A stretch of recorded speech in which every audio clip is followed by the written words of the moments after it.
Well, if you do enough genealogy research, you will wind up in a cemetery at some point. This is Benedict Dannemiller's gravesite, and it's hard to read the stone. Luckily, it's been transcribed by people who know what they're doing more than I do, and they've shared the information online. So Benedict Dannemiller was born on March 2nd, 1784 in France. He was one of the Dannemillers that came over to Ohio and brought the family name. He had 11 children with his wife Magdalena. They were married when he was 27 in 1812 in France before coming over. And as late as 1850, I found him in the census living in Marlboro, Ohio. He was 78 when he died in 1862. So one of Benedict's sons was Stephen Dannemiller, and Stephen was born in 1826 in France.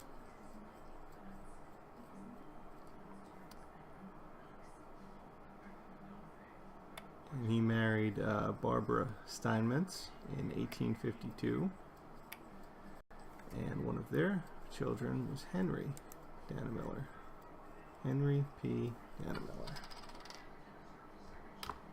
Okay, so now I'm up to Henry P. Dannemiller, and here he is in 1883. He marries Mary Louise Gardner. There she is. So Mary Louise was born in 1863, 1st of November, and in the 1900 census, there they are. There's Henry, Mary. Children are Nettie, Willis, Charles, Leo, Frank. Charles here, born in July of 1892, he's 7. Again, in 1900, they were living in Wayne County, Ohio. 1910, in Summit, Ohio. Here's the same family. Henry P., Mary, Charles, Leo, Frank, Paul. So Charles, 10 years older. And let's see, he is listed as a stock cutter in a rubber shop, which is helpful for later. And then 1920 census, there they are at the bottom. Mary is a widow, living with her sons Frank and Paul at the time.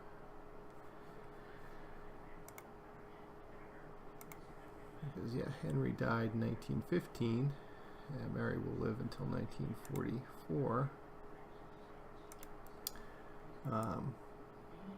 Here's Mary's death certificate in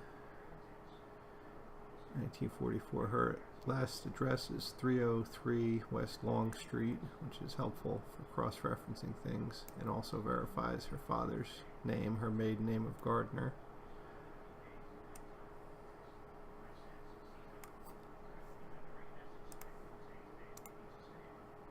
And there's the obituary. Mary L., 80 years old, 303 West Long Street, survived by daughters Nettie, Clara, Eleanor, sons Willis, Leo, Frank, and Paul, because Charles had passed away already.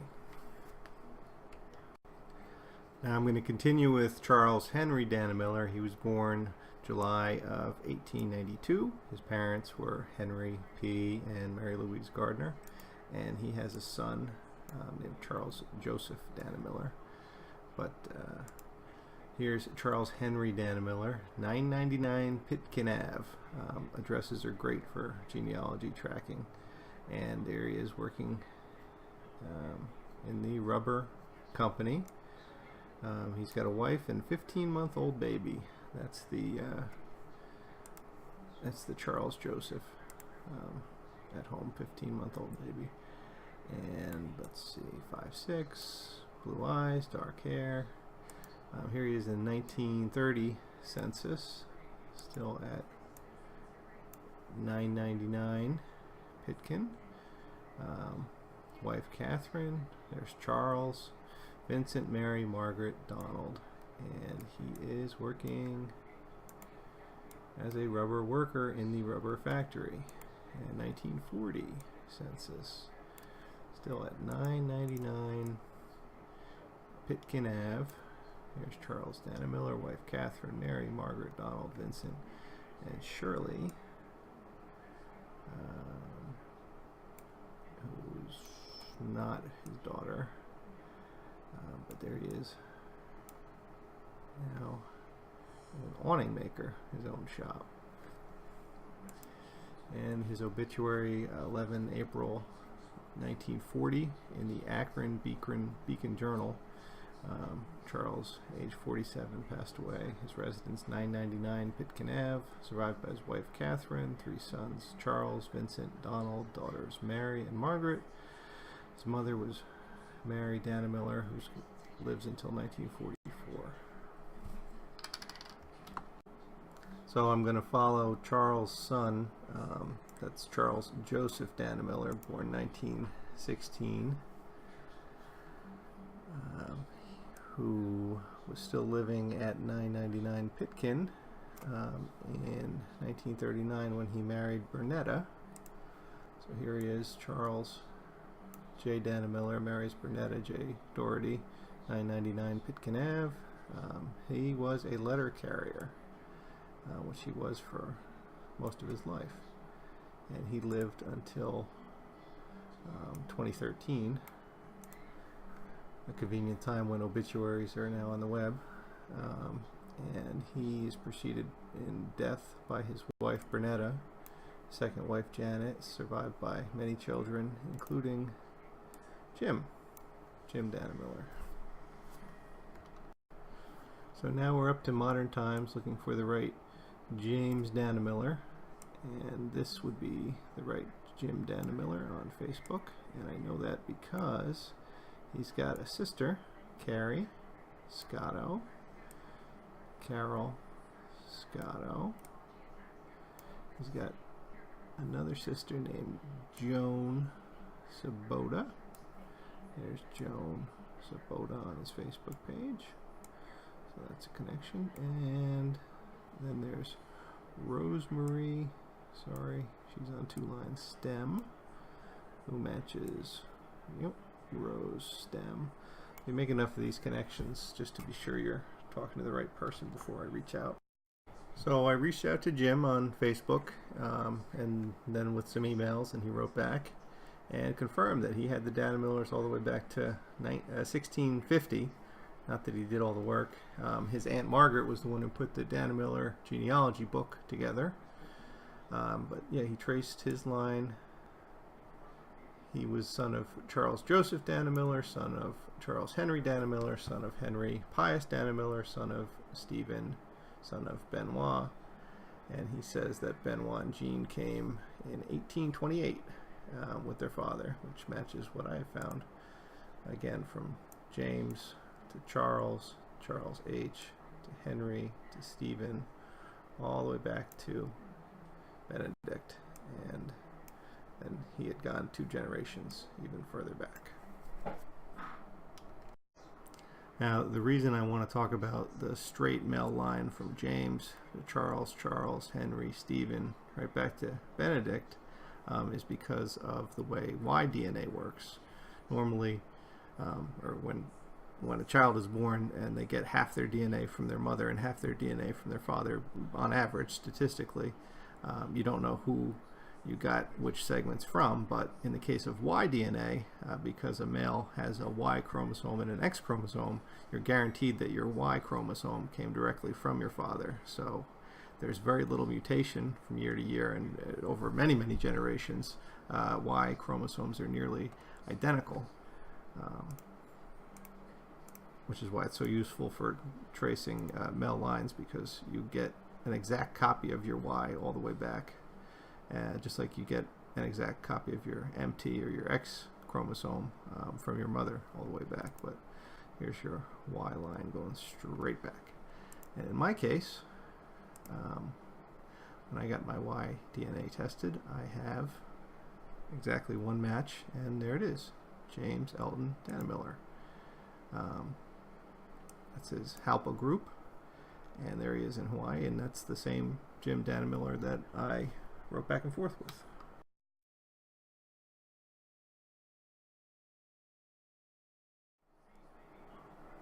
So the research I've done shows that Jim's great-great-great-great-grandfather Benedict would be my father's great-great-great-great-grandfather as well, meaning that the common ancestor is 6 generations back from me, 5 generations back from Jim.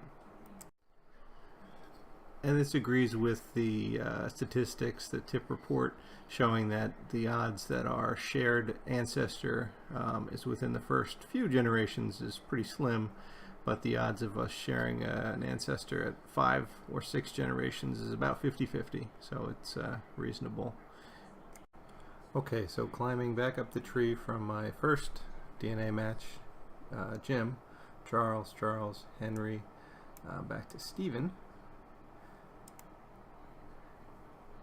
He married Barbara, and they had one son, Henry, but also a daughter, Magdalena Dannemiller. And she was born in 1865 in Ohio. Here she is in the 1880 census.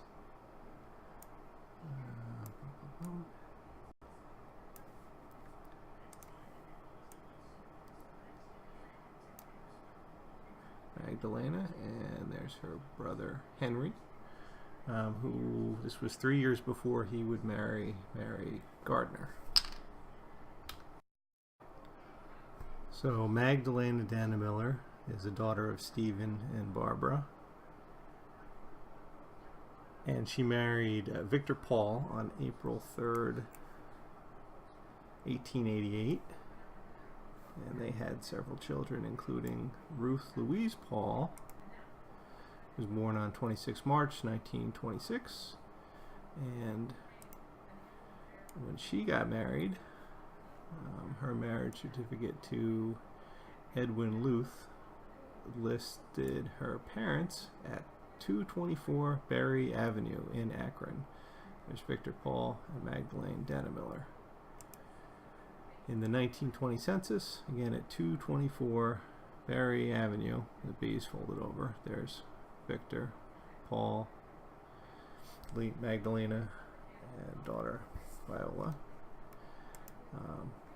Now they had another son named Harold Stephen Paul, same parents. And when he registered for the draft,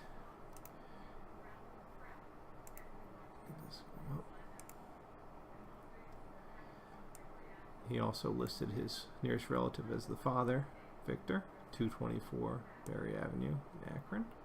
He was born on 16 December 1897. And when he passed on, his death certificate lists his mother's maiden name of Dannemiller. So Harold Stephen Paul, 224 Berry Avenue, son of Victor Paul. He marries a Irma Uber and has a daughter named Gloria Joyce Paul. And when he dies, his death record mentions again Magdalena Lena Dannemiller was his mother.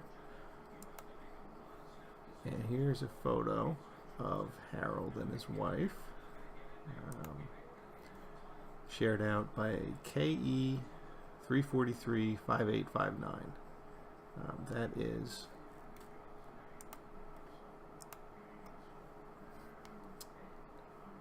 this gentleman, Kevin Elliott. And this shows how much of a match we are. Sandy Morgan's, which tells us we're roughly in the 5th or 6th cousin range. He's actually a 5th cousin. If I go look at his tree, this is again Kevin's tree. He shows that his grandmother was Gloria Joyce Paul, her parents Harold and Irma, and Harold's mother was Magdalena Dannemiller. Same one.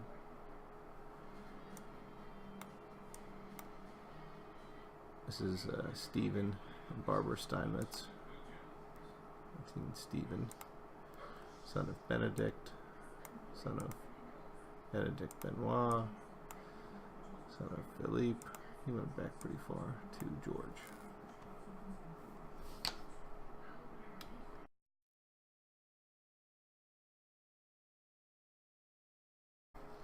I know 2 things as a result of these first 2 DNA matches.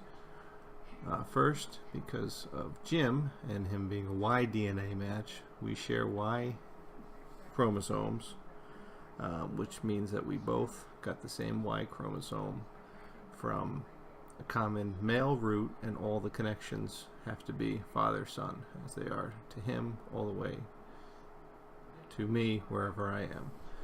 I also know from my match with Kevin that he's about a 4th or a 5th cousin, which probably means I'm not a descendant of Stephen, but probably 1 generation further back, although it could be Stephen. And that comes from charts like these and people who have figured out the percentages for different relationships. You know, if you're brother and sister, you'd share 50% of your DNA, same with father and mother. And when you're out here trying to figure out whether you're a 3rd cousin or 5th cousin, would be close to a 3rd cousin twice removed, but that also translates into your exact lengths of centimorgans identical, where we're in this about this range, which would be a 3rd cousin once removed or 4th cousin connection. Again, that points back to possibly Stephen Dannemiller being the common root, but more likely Benedict Benoit. Him being, turns out that he is the common root. We'll get to that. But he also had 11 children, and Stephen has 4 brothers, so there's 5 males that could possibly be my 3rd great-grandfather, one closer than him.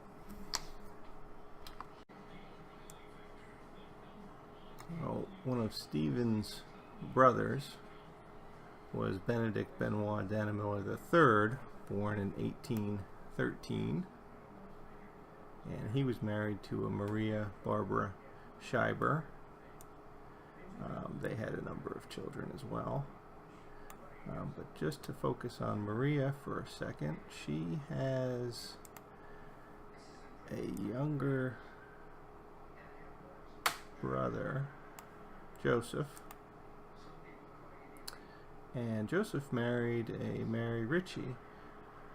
They also lived in Canton, Ohio, and I'll skip a couple generations because they're not Dannemillers, but their great-grandson is Ray Lux. He's my 4th cousin once removed.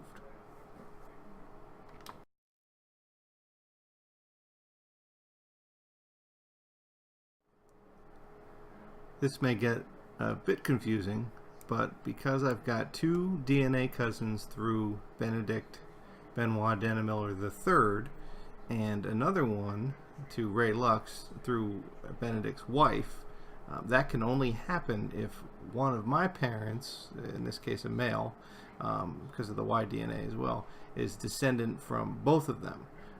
So there's just no other way to share DNA in common with both the husband and a wife, unless I'm descended directly from them. That's how I know that Benedict Benoit Dannemiller III, born in 1813, is my third great-grandfather.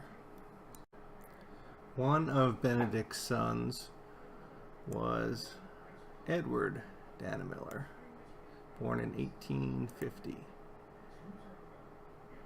And he was born in Canton, Ohio. He came to New York just about 1900. And he's listed in the Who's Who in New York a few years later. And they tell the story. He was born October 17th, 1850. Son of Benedict and Barbara Schreiber Dannemiller.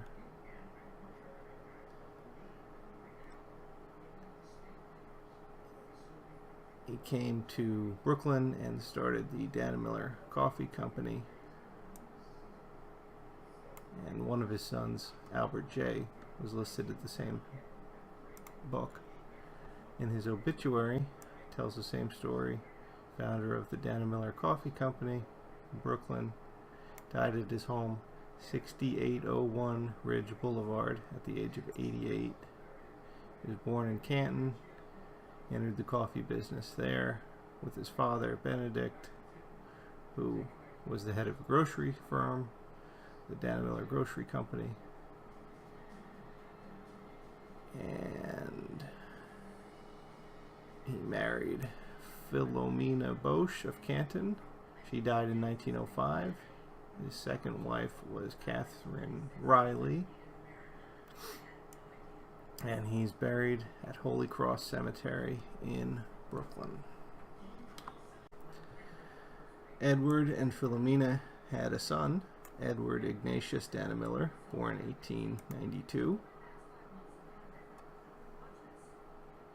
And he was still living at the same address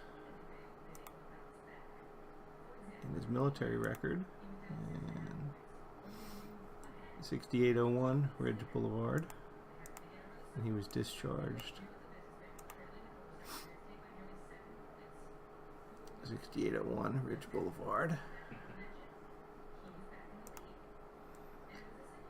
And there's Edward and his wife. Soon thereafter, living at 544 First Street. Edward Ignatius Dannemiller, born in 1892, he marries Anna Elizabeth MacDonald in 1922 in Brooklyn. There he is in the Brooklyn Daily Eagle. Miss Anna Elizabeth MacDonald of 487 Willoughby became the bride of Edward Ignatius Dannemiller. Interestingly enough, the uncle of the bride was McGoldrick, and they will live in Brooklyn, which they did. And they had a daughter, Anne, a son, Thomas, and another son, Robert. Edward I. Dannemiller, born 1892, Canton, Ohio. Traces all the way back through his father Edward, through Benedict, to the Benedict Dannemiller I started with, his father, Benedict, Philip, George. Edward I. Dannemiller lived at 544 First Street in Brooklyn, married to Anna. Worked at the Dannemiller Coffee Company in Brooklyn. And here's his daughter, Anne. Again, 544 First Street. She marries Donovan Luthan.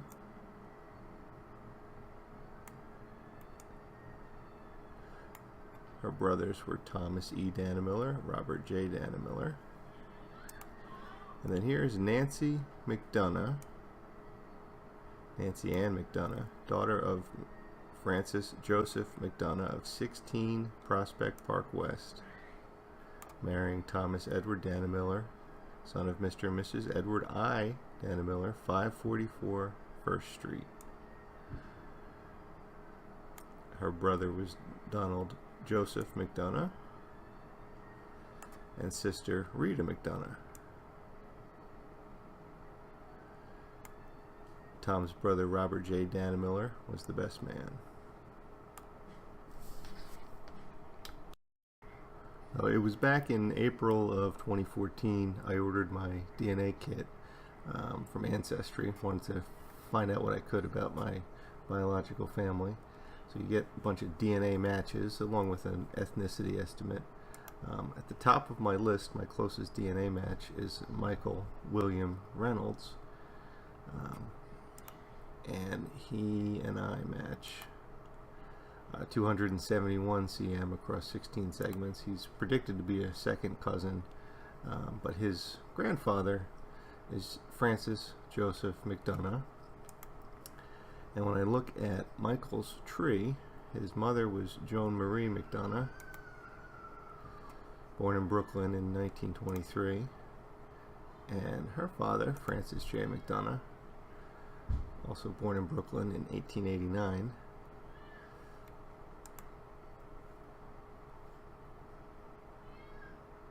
And when I go to his World War II draft registration card,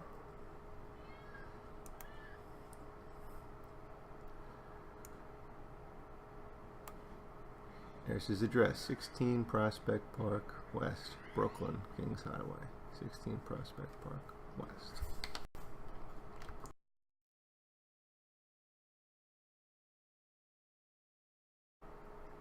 Francis J. McDonough and his wife Anne had 7 children, including Nancy Ann, who would marry Tom Dannemiller.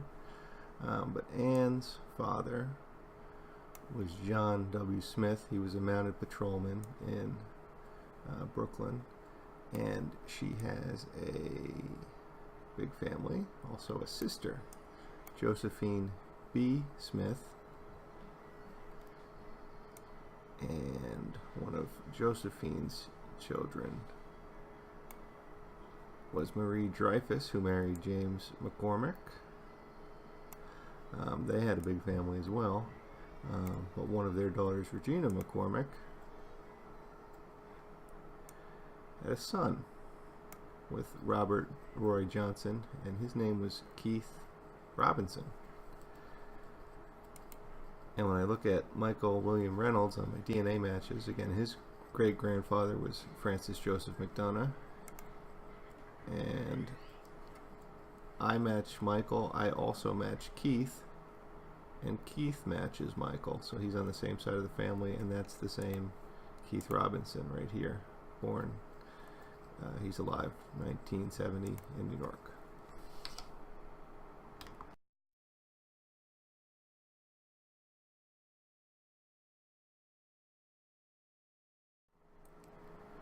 While I'm on this branch of the family, I just want to mention that one of Keith's cousins, Doug Tranny, he also took a DNA test on a different site, 23andMe, and boom, we matched too. So he's match number 6.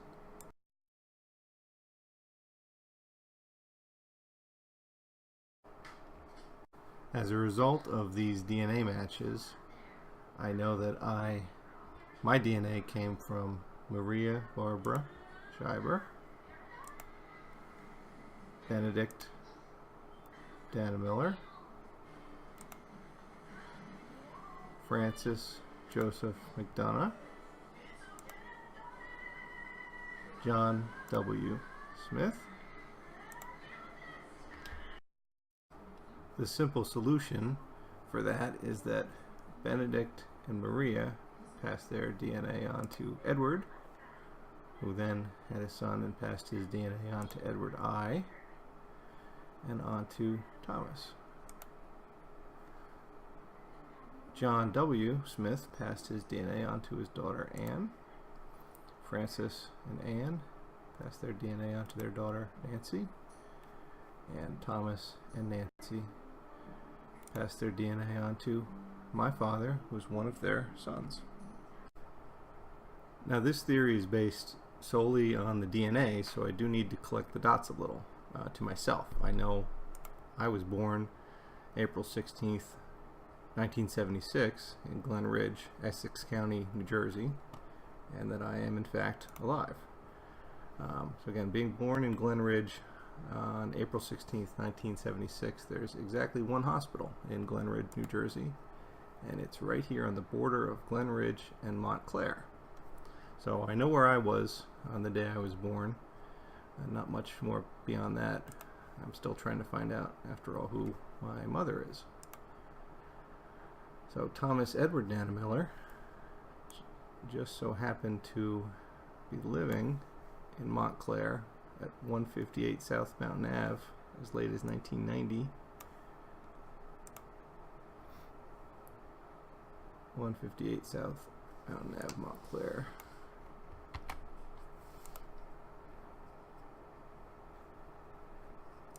And when I plug that in from the hospital, just to see if it's anywhere nearby, find out that, yep, it's just under 2 miles from where I was born.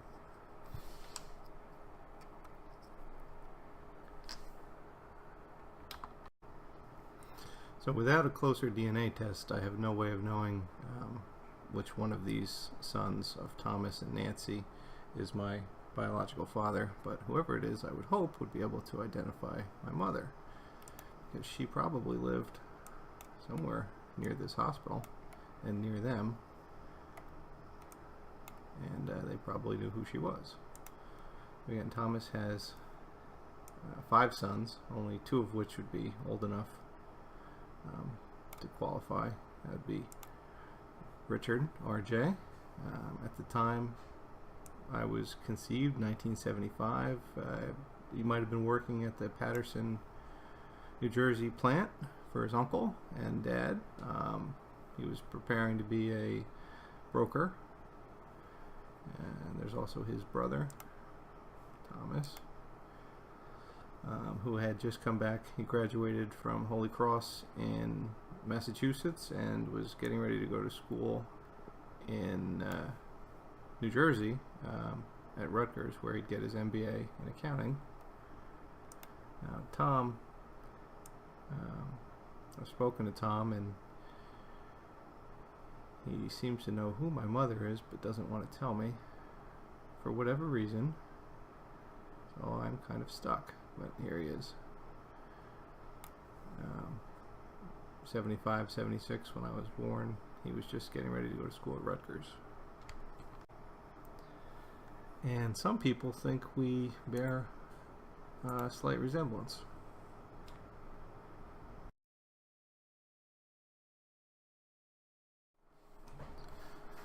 Thanks for watching. It's been over a year now, a year and a half, since I've shared all this information with Tom and Rich Dannemiller and their brothers. I've contacted their mother, Nancy, as well. I've spoken to their aunt, Rita Dannemiller. So far, nobody's been willing to tell me who my mother was, so I'm asking anybody who might be able to help. You can email me anonymously. You can find me on Facebook. Please help me find my mother if you're able to. Thanks for watching this.